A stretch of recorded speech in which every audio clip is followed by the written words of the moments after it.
Hints Towards an Essay on Conversation by Jonathan Swift. I have observed few obvious subjects to have been so seldom, or at least so slightly, handled as this. And indeed, I know few so difficult to be treated as it ought, nor yet upon which there seemeth so much to be said. Most things pursued by men for the happiness of public or private life are wit or folly have so refined, that they seldom subsist but in idea. A true friend, a good marriage, a perfect form of government with some others, require so many ingredients, so good in their several kinds, and so much niceness in mixing them, that for some thousands of years men have despaired of reducing their schemes to perfection. But in conversation it is or might be otherwise. For here we are only to avoid a multitude of errors, which, although a matter of some difficulty, may be in every man's power, for one of which it remaineth as mere an idea as the other. Therefore it seemeth to me that the truest way to understand conversation is to know the faults and errors to which it is subject, and from thence every man to form maxims to himself, whereby it may be regulated, because it requireth few talents to which most men are not born, or at least may not acquire without any great genius or study. For nature bath left every man a capacity of being agreeable, though not of shining in company, and there are 100 men sufficiently qualified for both, who, by a very few faults that they might correct in half an hour, are not so much as tolerable. I was prompted to write my thoughts upon this subject by mere indignation, to reflect that so useful and innocent a pleasure, so fitted for every period and condition of life, and so much in all men's power, should be so much neglected and abused. And in this discourse it will be necessary to note those errors that are obvious, as well as others which are seldomer observed, since there are few so obvious or acknowledged into which most men, some time or other, are not apt to run. For instance, nothing is more generally exploded than the folly of talking too much. Yet I rarely remember to have seen 5 people together, where someone among them hath not been predominant in that kind, to the great constraint and disgust of all the rest. But among such as deal in multitudes of words, none are comparable to the sober deliberate talker, who proceedeth with much thought and caution, maketh his preface, brancheth out into several digressions, findeth a hint that putteth him in mind of another story, which he promiseth to tell you when this is done, cometh back regularly to his subject, cannot readily call to mind some person's name, holdeth his head, complaineth of his memory, the whole company all this while in suspense. At length, says he, it is no matter, and so goes on. And to crown the business, it perhaps proveth at last a story the company hath heard 50 times before, or, at best, some insipid adventure of the relater. Another general fault in conversation is that of those who affect to talk of themselves. Some, without any ceremony, will run over the history of their lives, will relate the annals of their diseases, with the several symptoms and circumstances of them, will enumerate the hardships and injustice they have suffered in court, in parliament, in love, or in law. Others are more dexterous, and with great art will lie on the watch to hook in their own praise. They will call a witness to remember they always foretold what would happen in such a case, but none would believe them. They advised such a man from the beginning, and told him the consequences just as they happened, but he would have his own way. Others make a vanity of telling their faults. They are the strangest men in the world, they cannot dissemble, they own it is a folly, they have lost abundance of advantages by it. But if you would give them the world, they cannot help it. There is something in their nature that abhors insincerity and constraint, with many other unsufferable topics of the same altitude. Of such mighty importance every man is to himself, and ready to think he is so to others, without once making this easy and obvious reflection, that his affairs can have no more weight with other men than theirs have with him, and how little that is he is sensible enough. Where company hath met, I often have observed 2 persons discover by some accident that they were bred together at the same school or university, after which the rest are condemned to silence, and to listen while these 2 are refreshing each other's memory with the arch tricks and passages of themselves and their comrades. I know a great officer of the army, who will sit for some time with a supercilious and impatient silence, full of anger and contempt for those who are talking, at length of a sudden demand audience, decide the matter in a short dogmatical way, then withdraw within himself again, and vouchsafe to talk no more, until his spirits circulate again to the same point. There are some faults in conversation which none are so subject to as the men of wit, nor ever so much as when they are with each other. If they have opened their mouths without endeavoring to say a witty thing, they think it is so many words lost. It is a torment to the hearers, as much as to themselves, to see them upon the rack for invention, and in perpetual constraint with so little success. They must do something extraordinary in order to acquit themselves and answer their character, else the standers-by may be disappointed, and be apt to think them only like the rest of mortals. I have known two men of wit industriously brought together, in order to entertain the company, where they have made a very ridiculous figure, and provided all the mirth at their own expense. I know a man of wit, who is never easy but where he can be allowed to dictate and preside. He neither expecteth to be informed or entertained, but to display his own talents. His business is to be good company, and not good conversation, and therefore he chooseth to frequent those who are content to listen, and profess themselves his admirers. And indeed, the worst conversation I ever remember to have heard in my life was that at Will's coffee house, where the wits, as they were called, used formerly to assemble. That is to say, 5 or 6 men who had written plays, or at least prologues, or had share in a miscellany, came thither, and entertained one another with their trifling composures in so important an air, as if they had been the noblest efforts of human nature, or that the fate of kingdoms depended on them, and they were usually attended with a humble audience of young students from the Inns of Courts, or the universities, who, at due distance, listened to these oracles, and returned home with great contempt for their law and philosophy, their heads filled with trash under the name of politeness, criticism, and belles letters. By these means, the poets, for many years past, were all overrun with pedantry, for, as I take it, the word is not properly used, because pedantry is the too front or unseasonable obtruding our own knowledge in common discourse, and placing too great a value upon it, by which definition men of the court or the army may be as guilty of pedantry as a philosopher or a divine, and it is the same vice in women when they are over copious upon the subject of their petticoats or their fans or their china. For which reason, although it be a piece of prudence, as well as good manners, to put men upon talking on subjects they are best versed in, yet that is a liberty a wise man could hardly take, because, beside the imputation of pedantry, it is what he would never improve by. This great town is usually provided with some player, mimic, or buffoon, who hath a general reception at the good tables, familiar and domestic with persons of the first quality, and usually sent for at every meeting to divert the company, against which I have no objection. You go there as to a farce or a puppet show. Your business is only to laugh in season, either out of inclination or civility, while this merry companion is acting his part.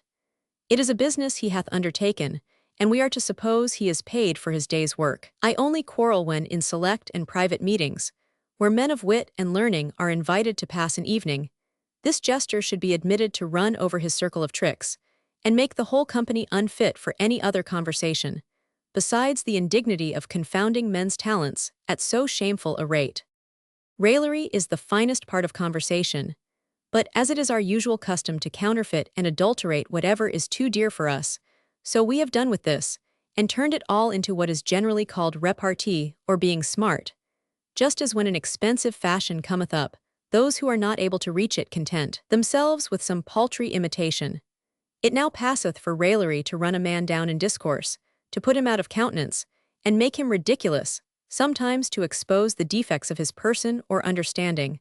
on all which occasions he is obliged not to be angry, to avoid the imputation of not being able to take a jest. It is admirable to observe one who is dexterous at this art, singling out a weak adversary, getting the laugh on his side, and then carrying all before him.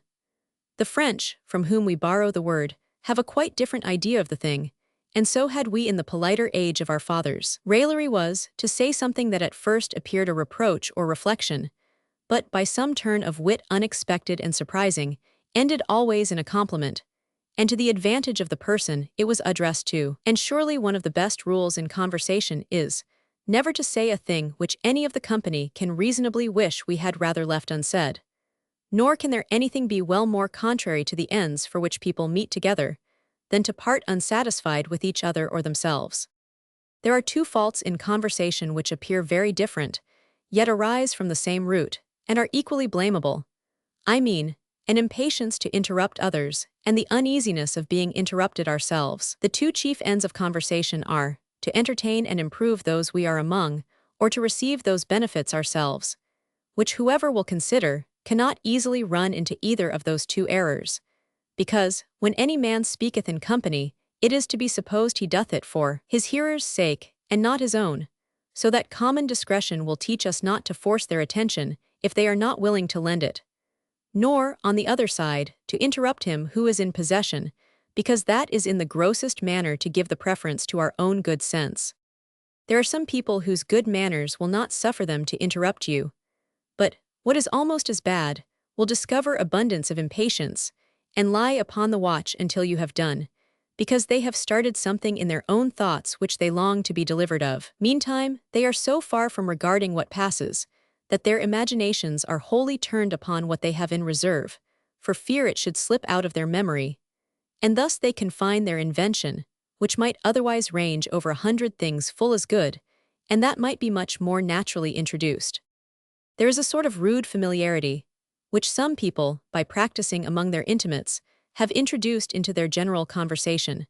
and would have it pass for innocent freedom or humor, which is a dangerous experiment in our northern climate, where all the little decorum and politeness we have are purely forced by art, and are so ready to lapse into barbarity. This, among the Romans, was the raillery of slaves, of which we have many instances in Plautus. It seemeth to have been introduced among us by Cromwell, who, by preferring the scum of the people, made it a court entertainment, of which I have heard many particulars.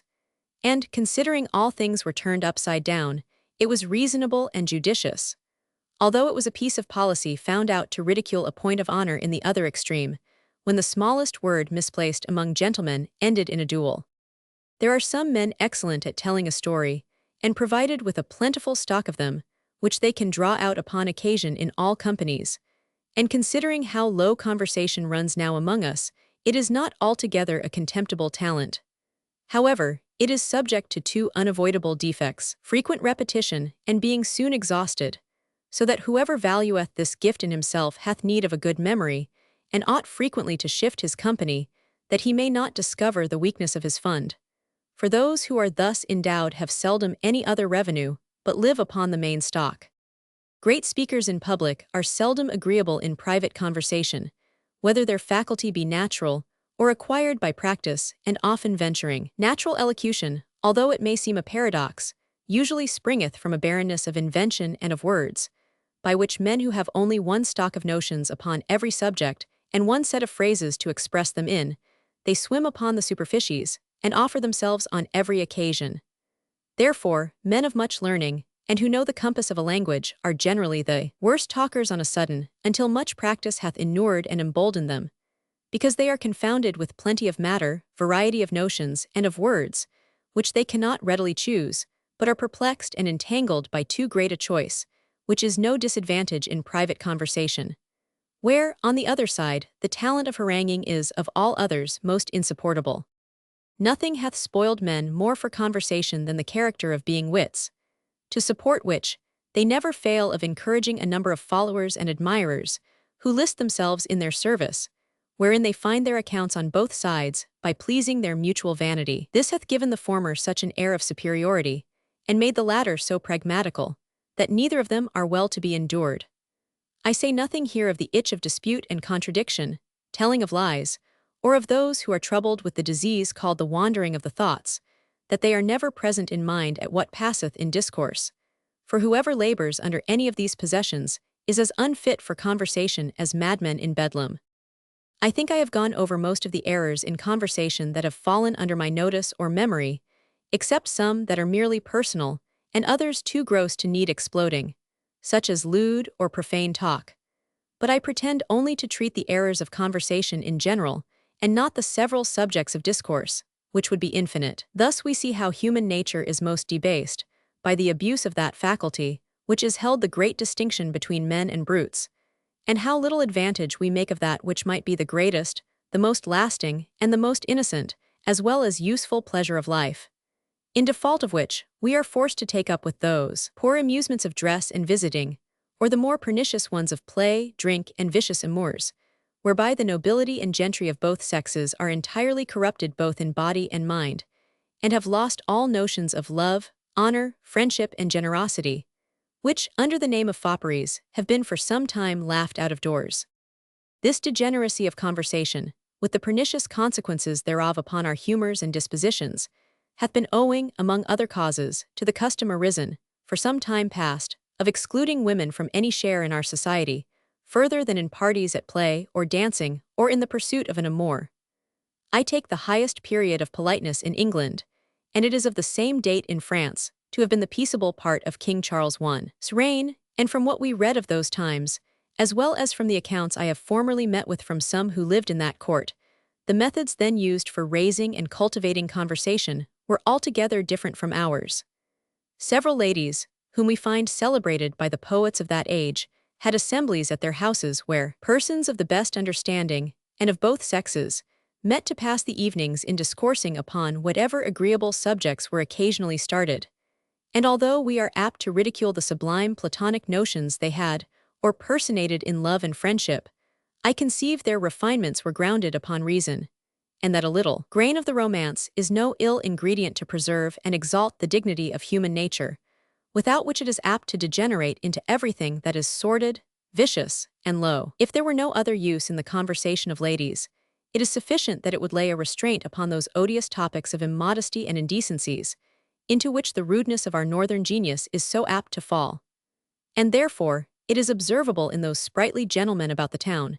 who are so very dexterous at entertaining a vizard mask in the park or the playhouse, that, in the company of ladies of virtue and honor, they are silent and disconcerted, and out of their element. There are some people who think they sufficiently acquit themselves and entertain their company with relating of facts of no consequence, nor at all out of the road of such common incidents as happen every day. And this I have observed more frequently among the Scots than any other nation, who are very careful not to omit the minutest circumstances of time or place, which kind of discourse, if it were not a little relieved by the uncouth terms and phrases, as well as accent and gesture peculiar to that country, would be hardly tolerable. It is not a fault in company to talk much, but to continue it long is certainly one. For if the majority of those who are got together be naturally silent or cautious, the conversation will flag, unless it be often renewed by one among them who can start new subjects, provided he doth not dwell upon them, but leaveth room for answers and replies.